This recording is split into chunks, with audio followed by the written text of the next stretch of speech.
మీ car EMI కట్టలేకపోతున్నారా? మీ car EMI మేము కడతాం. ఈ నెంబర్కి కాల్ చేయండి. నమస్తే, welcome back to Suman TV. నేను మీ సంజయ్. ఈరోజు మనతో పాటు ఉన్నారు motivational speaker and emotional wellness coach హరిత అక్కల గారు. మ్యామ్తో మాట్లాడి కొన్ని విషయాలు తెలుసుకుందాం. నమస్తే. నమస్తే సంజయ్. తల్లిదండ్రులు పిల్లల్ని తిడుతుంటారు. ఒకసారి కొట్టడం గురించి లాస్ట్ సెషన్లో మాట్లాడుకున్నాం, కానీ తిట్టడం గురించి మాట్లాడుకున్నాం. కొంతమంది చాలా రూడ్గా తిడుతూ ఉంటారు. కొంతమంది ఏమో సంథింగ్ వాళ్ళని కంట్రోల్ చేయాలి, వాళ్ళు చేసే చిన్న చిన్న పనుల వల్ల సంథింగ్ వాళ్ళు ఎక్కడ ఇబ్బందులు పడతారని తిడుతుంటారు. అవి పక్కన పెడితే వీళ్ళు ఉద్దేశపూర్వకంగా తిట్టినా, నార్మల్గా అనుకోకుండా తిట్టినా కానీ కొంచెం పెద్ద మాటలు తిట్టేస్తూ ఉంటారు. అసలు అంటే ఏ విధంగా అంటే, నువ్వు నా కడుపును పుట్టుకుండా ఉండాల్సింది, నేను అనవసరంగా కన్నాను, ఇలాంటి పెద్ద పెద్ద మాటలు మాట్లాడుతూ ఉంటారు. అలాంటి సందర్భంలో పిల్లల మైండ్ సెట్ ఏమైపోతుంది, అసలు ఎలా లీడ్ చేస్తుంది వాళ్ళు ఇలాంటి మాటలు? అసలు తల్లిదండ్రులు ఎలాంటి మాటలు మాట్లాడాలంటారు పిల్లల ముందు, ఎలా తిట్టాలంటారు? ఎలా తిట్టాలి అన్నది తెలియదు కానీ దే బికమ్ బిట్టర్ అయిపోతారు. ఎక్కువ తిట్లు తిడితే తల్లిదండ్రులు వాళ్ళు ఇంకెలా అనుకుంటుంది మైండ్. జస్ట్ ఇమాజిన్ సంజయ్, ఒక అతను రైస్ ఎక్స్పెరిమెంట్ చేశాడు. కుక్ చేసిన రైస్ 2 బౌల్స్లో వేశాడు. గుడ్ బ్యాడ్ అని రాశాడు. ఓకే, గుడ్ రాసిందేమో హెల్దీగా, నెక్స్ట్ డే కూడా ఫ్రెష్గా ఉంది. బ్యాడ్ అని రాసి బ్యాడ్ వైబ్రేషన్స్ ఇచ్చిన దానికి నెక్స్ట్ డే కల్లా ఫుల్ ఫంగస్ దానిపైన. ఈ షోడ్ 24 hours లేటర్, లేకపోతే 48 hours లేటర్. సరే, అతనికి ఇంట్రెస్టింగ్ అనిపించి నెక్స్ట్ దాంట్లో గ్లాస్లో ఈసారి 3 glasses ఎక్స్పెరిమెంట్ చేశాడు. ఒకటి దాంట్లో గుడ్ అని రాశాడు, ఒకటి బ్యాడ్ అని రాశాడు, ఒకటి ఇగ్నోర్. He just ignored. దాన్ని అసలు పట్టించుకోలేదు. గుడ్ ఇవ్వలేదు, బ్యాడ్ ఇవ్వలేదు, పక్కన పడుంది అంతే. గుడ్ చాలా ఫ్రెష్గా ఉంది బౌల్, ఆ రైస్ చాలా బాగుంది. సెకండ్ గ్లాస్లో రైస్ వచ్చేసి కొంచెం ఫంగస్ భయంకరంగా. ఇగ్నోర్ అన్నది బ్యాడ్ అంత ఫంగస్ రాకపోయినా ఎస్ ఇది కూడా స్పాయిల్ అయిపోయింది. రైసే తయారవుతుంది. వాటర్ మాలిక్యూల్స్ మీద కూడా చేశారు సంజయ్, సేమ్ ఎక్స్పెరిమెంట్ జపాన్లో. వాటర్ మాలిక్యూల్స్ ఇక్కడ డిస్టర్బ్డ్గా ఉన్నాయి గుడ్ అని రాస్తే. దేనికైతే కర్సెస్, స్టూపిడ్, చెత్త, నీ వల్లనే ఇన్ని ఫ్లడ్స్ వస్తున్నాయి, స్టూపిడ్ వాటర్ యు ఆర్ అని వాటర్ని ఎప్పుడైతే తిట్టారో, ఆ బ్యాడ్ అని రాసి ఆ వాటర్ మాలిక్యూల్స్ అని చాలా డిస్టర్బ్డ్గా ఉన్నాయంట. వాటర్, రైస్, అసలు ఫిజికల్ గా థింగ్సే నీకు అంత డిఫరెన్సెస్ కనిపిస్తున్నాయే. వి ఆర్ హ్యూమన్ బీయింగ్స్ బాబా. ఇంకా మన పైన ఎంత ఇంపాక్ట్ పడుతుంది. పొద్దున్న లెగిస్తే ఓయ్ నువ్వు చేయగలవురా అన్న తల్లిదండ్రుల ఆశీర్వాదం నుంచి, వాళ్ళ థాట్ నుంచి వాళ్ళ క్యారెక్టర్ ఇలా బిల్డ్ అవుతుంది. స్టూపిడ్ ఫెలో నీకు ఇది కూడా రాదా అన్నప్పుడు వాడు అక్కడి నుంచి ఎలా ఫీల్ అవుతాడు? ఓ నాకేం రాదా, నా పేరెంట్సే నాకేం రాదు అని అంటున్నారంటే నాకు ఇంకేమొచ్చు, నాకు ఇంకేం రాదు, I don't know anything. Exactly ma'am. ఇప్పుడు తల్లిదండ్రులు ఏ విధంగా అంటే, ఇంత వయసు వచ్చింది నీకు తెలియదా అంటే ఒక్కొక్కసారి అడగాలి అనిపిస్తుంటుంది. నేర్పించాల్సిన వాళ్ళు నేర్పించరు. మన ఏదైనా క్యూరియాసిటీ, వాళ్ళ పెద్దలు ఏదైనా మాట్లాడుకుంటే వినాలి అన్న క్యూరియాసిటీ పిల్లల్లో ఎక్కువగా ఉంటుంది. కానీ దగ్గరికి వస్తే నీకు ఇక్కడ పని ఏంట్రా, చిన్నపిల్లడు అలా పక్కకి ఆడుకో, నీకు అనవసరమైన మాటలు ఇవే అని చెప్పేసి పంపించేస్తుంటారు. అదే సందర్భంలో ఒక 5 years ఎక్స్ట్రా, ఒక 2 years పెరిగాక అబ్బాయి సేమ్ సిచ్యువేషన్, సేమ్ సినారియో అక్కడ చూసుకుంటే, సేమ్ ఏదైనా పని చేస్తుంటే, సంథింగ్ వాళ్ళు మాట్లాడుకున్న విషయం మీద వీళ్ళు ఏదైనా పని చేస్తుంటే, ఏదైనా పొరపాటు చేస్తే ఈ మాత్రం ఎదిగో, ఇంత ఎదిగో ఈ మాత్రం తెలియదా నీకు అని అడుగుతుంటారు. ఎగ్జాక్ట్లీ వాళ్ళకి చెప్పాల్సిన వయసులో చెప్పరు. అసలు తల్లిదండ్రులు కూడా ఏం దాచాలి పిల్లలకి, ఏం నేర్పించాలి అనే విషయం. ఎగ్జాక్ట్లీ మ్యామ్, వన్ థింగ్ నేను అక్కడ అడుగుతాను. పిల్లవాడికి ఏదైనా తెలిస్తేనే కదా అది మంచి చెడు అనేది తన ఐడెంటిఫై చేయగలడు. అంతేకాని చెడు తెలియకూడదు, మంచి ఒకటి తెలియాలి.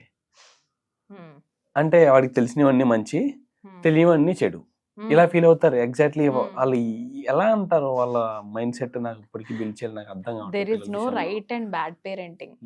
ఏ పేరెంట్స్ కావాలని నా పిల్లలు నాశనం అయిపోవాలని ఏ పేరెంట్ కోరుకోరు. Every parent is a good parent. మనకు తెలిస్తే మనం బాగా చేస్తాం. సో నేనేమంటే తెలుసుకోండి, how to talk to my child, please browse it. అర్థమైందా నేను చెప్తున్నాను? మనం బ్రౌజ్ చేయకపోతే మనకి ఎలా తెలుస్తుంది? Just learn. అలా అని గిల్టీగా ఫీల్ అవ్వమని నేను ఎవరిని అనట్లేదు, బట్ కొన్ని షుడ్ గిల్ట్ ఉంటాయి Sanjay. There is some good guilt also. Good guilt అంటే ఏంటి తెలుసా? సపోజ్ నేను తెలుసో తెలియకుండాను మా బాబుని బాగా చాలాసార్లు ఎప్పుడు జారిపోతుంటాయి వాడి చేతిలో ఇప్పటికీ. సో నేను ఎప్పుడైతే అది తల్లిగా నేనే అది ఫోకస్ చేశానో నాకు తెలిసి తెలియకుండా నేనే అందరినీ మైండ్ ప్రిపేర్ చేసేసాను దట్ వాడు కేర్లెస్. వాడు ఎంత కేర్లెస్ అంటే ఇది, వాడు ఎంత కేర్లెస్ తెలుసా? నాకు తెలియలేదు సంజయ్. నాకు తెలిసేసరికి వాడు క్యారెక్టర్లో already he made this label very strong to himself. ఆ అమ్మ నేను చాలా కేర్లెస్ పర్సన్, అయ్యో నువ్వు కాదురా నేను చెప్పడానికి ట్రై చేసినా కూడా he has gone like that. And rest of the life వాడు దాంతోనే ఫైట్ చేస్తాడు సంజయ్. నేను అక్కడ సాక్షిగా ఉండి చూడడం తప్ప ఏం లేదు. ఇంకా I try my best not to, but still తెలుసో తెలియకుండా చాలా మంది తల్లులు చేసిన తప్పేంటి తెలుసా? నేను అసలు వింటే ఒక్కొక్కసారి బాధేస్తుంది సంజయ్. ఏ తల్లి కూడా తన పిల్లల్ని పట్టుకొని నువ్వు అనవసరంగా పుట్టావు, ఈ వర్డ్స్ అస్సలు యూజ్ చేయకుండా అమ్మా. ఏ తల్లి ఏ తండ్రి కూడా వీడిని కనొద్దంటే కూడా నువ్వు కన్నావు అని వైఫ్ అండ్ హస్బెండ్స్ డిస్కస్ చేస్తున్నప్పుడు అక్కడ వింటున్న ఆ కిడ్ ఎలా ఫేస్ చేయాలి అంటావు Sanjay? Oh I'm so unwanted child in this family. So వాళ్ళ ప్యాటర్న్స్ ఎలా ఉంటాయి తెలుసా? ఇంట్లోంచి ఎప్పుడెప్పుడు బయటకు వెళ్ళిపోదామా, because he's feeling he or she is feeling so unwanted in that family. నేను చచ్చిపోతే బాగుండు. Very young age they will get these thoughts. ఆ సూసైడల్ థాట్స్ ఎందుకు వస్తున్నాయనంటే చిన్నప్పుడు they felt very unwanted, because తెలుసో తెలియకుండా పేరెంట్స్ ఈ వర్డ్స్ యూజ్ చేశారు వాళ్ళ ముందు. నువ్వు అనవసరంగా పుట్టావు, మీ వల్లనే మాకు గొడవలు వస్తున్నాయి తెలుసా అని ఎప్పుడైతే పిల్లల్ని అంటారో వాళ్ళు అది తీసుకుంటారు. సబ్ కాన్షియస్ లెవెల్కి వెళ్తుంది Sanjay. I know a girl, అసలు చెప్పలేను అసలు ఆ అమ్మాయి అయితే, బికాజ్ మదర్ సెడ్ మీరు ఎల్ వర్డ్ ఎమ్ వర్డ్ యునో నీ వల్లనే మాకు వైఫ్ అండ్ హస్బెండ్స్కి గొడవలు అవుతున్నాయి అని ఎప్పుడైతే అన్నారో ఆ పాప ఎలాంటిది ఫేస్ చేసిందంటే Sanjay can't tell you. 2nd class suicide చేసుకునే ఏజా? సెకండ్ క్లాస్ సంజయ్ ట్రై చేసింది, పాయిజన్ తినడానికి ట్రై చేసింది. 4th class she try to move away from the home. ఆ చిన్న ఏజ్లో అమ్మాయికి ఎందుకన్నా ఆలోచనలు వచ్చినాయి? పొద్దున్న లెగిస్తే తల్లి ఏమంటుంది అలాని ఓన్లీ అవే మాటలు అనలేదు, కాదనట్లేదు, బట్ స్టిల్ నెగటివ్ ఎప్పుడు కూడా ఇన్ఫ్లుయెన్స్ ఎక్కువ ఉంటుంది. దాన్ని రీప్లేస్ చేయాలంటే 5 పాజిటివ్ వర్డ్స్ చెప్పాలి అంట. 1 negative sentence should be equal to at least 5 positive sentences. సరే తప్పు జరిగిపోయింది అనుకుందాం ఏ తల్లి అయినా కానీ, again start saying good things. మనం పర్ఫెక్ట్గా ఎవ్వరు ఉండరు సంజయ్, రైట్? తెలిసి తెలియకుండా నాకు ఒక క్లయింట్ చాలా బాధ అయింది తెలుసా. It took lots of time అసలు తనతో మాట. She felt so unwanted and neglected. Already 4-5 ఆడపిల్లలు ఉన్నారు. 6th చైల్డ్ 7th చైల్డ్ ఆవిడ, మళ్ళీ ఆడపిల్ల పుట్టింది. సో క్యాజువల్గా వాళ్ళ ఇంట్లో మాట్లాడుకుంటారు కదా ఎప్పుడైనా కానీ, వాళ్ళ మదర్ క్యాజువల్గా అనేసిందంట, అబ్బా ఈ పిల్ల మళ్ళీ ఆడపిల్ల పుట్టిందా చెత్తలేసేద్దాం అని అనుకున్నాను. Life long she carried it man. తనకు పిల్లలు పుట్టాలి అని అంటే కూడా తనకు భయం. ఎందుకు భయం వేస్తుందో కూడా అర్థం కావట్లేదు తనకి. Because of this neglection is very, అంటే మన కంటికి కనిపించకుండానే మన సబ్ కాన్షియస్ మైండ్లో కూర్చుండిపోయిన ఒక పురుగు, మనతో పాటు అది కూడా పెరిగిపోతుంది. So please start talking to your child. Training ఇచ్చేయండి, చిన్నప్పుడే ఫుల్ సూపర్గా ట్రైనింగ్ ఇచ్చేయండి, నేను ఏమన్నా అనట్లేదు, బట్ అట్లీస్ట్ రియలైజేషన్ స్టార్ట్ అవ్వాలి. లెట్స్ టేక్ ఎ పాజ్, ఓకేనా? ఆగి క్వశ్చన్ చేసుకోండి. పిల్లలకి మనం ఏమి ఇద్దాం అనుకుంటున్నాం? ఎసెట్సా, పైసలు ఇద్దామా, లేకపోతే వాళ్ళని వాళ్ళు హ్యాపీగా ఉండడానికి ట్రైనింగ్ ఇద్దామా? I choose the second one Sanjay.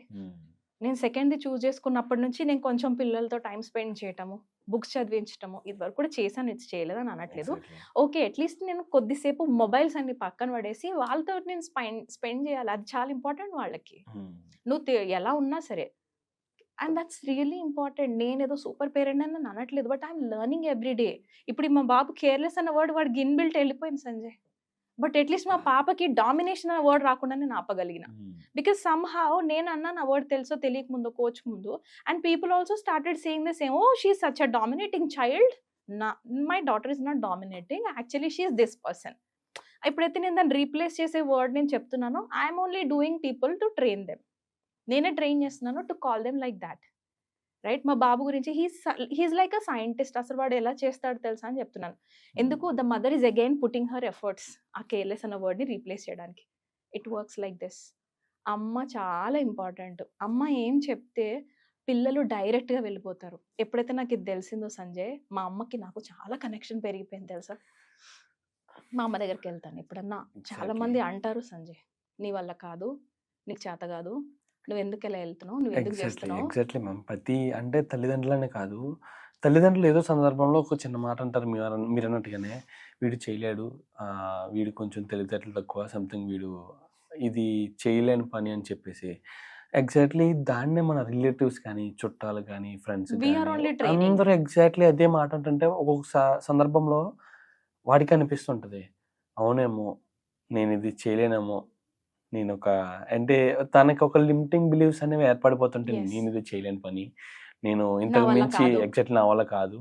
Exactly and అంతేకాకుండా పిల్లల్ని పెంచే సమయంలో చూసుకుంటే ఒకనొక సందర్భంలో ఫ్యామిలీ ఫంక్షన్స్లో ఎక్కడైనా గమనిస్తే ఒక చిన్న పిల్లవాడిని ఎత్తుకున్నప్పుడు వాడు చేసే చిన్న చిన్న చిలిపి పనులు చూసి ఇది చాలా తెలివైనడు, వీడు ఎంత తెలివైనడు చూసి మా జోబులో చెయ్యి పెట్టి మొబైల్ చేస్తున్నాడు, డబ్బులు చేస్తున్నాడు, వాడికి జోబీ ఉందని తెలుసు అందులో, అంటే వాడికి మాటలు కూడా రావు. అలాంటి సందర్భంలోనే వాడికి ఈ విధంగా అంటూ ఉంటారు.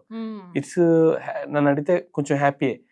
కానీ అదే కొన్ని సందర్భంలో పిల్లల్ని ఏ విధంగా అంటే అందరూ ఎలా ఉన్నారో చూడు, వీడేంటి ఇంత ఇన్యాక్టివ్గా ఉన్నాడు, అండ్ వీడేంటి అందరు పిల్లలా లేడు, వీడేంటి ఇంత తింగరుడిలా ఉన్నాడు, వాళ్ళతో సమానంగా ఆడట్లేదు, వాళ్ళతో సమానంగా ఇంటరాక్ట్ అవ్వట్లేదు అని చెప్పేసి అంటే ఎగ్జాక్ట్లీ వాడికి తెలియకపోతే ఇలా చెయ్యరా అని చెప్పే పేరెంట్స్ కానీ, రిలేటివ్స్ కానీ చుట్టూ ఉన్న వాతావరణం ఉన్నట్లా వీడి ఇది తెలియదు అని బ్లేమ్ చేసే వాతావరణమే కనిపిస్తుంది ఎక్కడ చూసుకున్నా కానీ. వాళ్ళు ఒకటే కాదు తప్పు.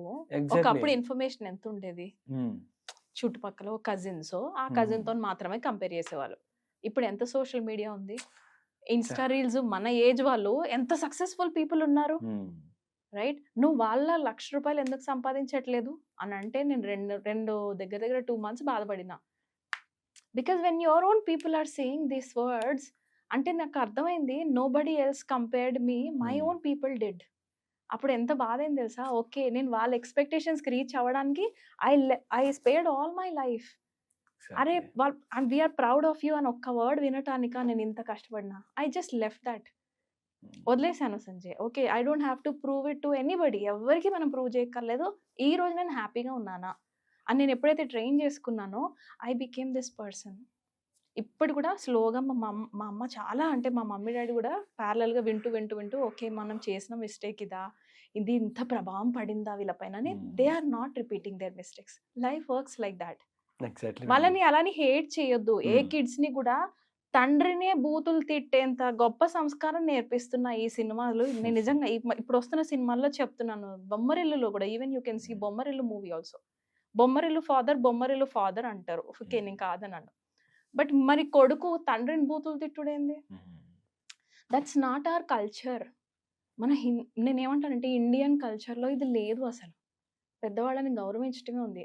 Let's keep that. మన నెక్స్ట్ పిల్లలు కూడా నెక్స్ట్ జనరేషన్ తీసుకెళ్తారు. పిల్లలకి తల్లిదండ్రుల మీద గౌరవం ఉండాలి.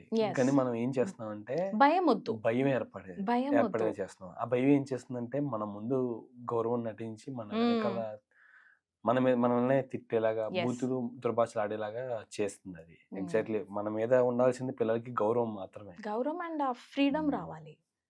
అసలు ఏ పేరెంటింగ్ అంటే రైట్ పేరెంటింగ్ నాకు అనిపిస్తుంది. I have to go to that level. అమ్మ సారీ నేను ఇది చేశాను, కెన్ యూ హెల్ప్ మీ అని అడగగలగాలి. అంటే జరిగిపోయిందని తప్పు తెలిసే రియలైజ్ అయ్యారు. బట్ ఆ హెల్ప్ కావాలి అని అంటే we should be the first persons coming in to their minds. వాళ్ళకి అరే మా అమ్మ నాన్నకి నేను చెప్తే వాళ్ళు కరెక్ట్గా సాల్వ్ చేస్తారు నా ధైర్యం ఇవ్వగలిగే parenting is the right parenting. నేను అందులో ఎఫర్ట్ పెడుతున్నాను. There is no right and bad. I'm trying. Thank you ma'am. Thank you so much Sanjay.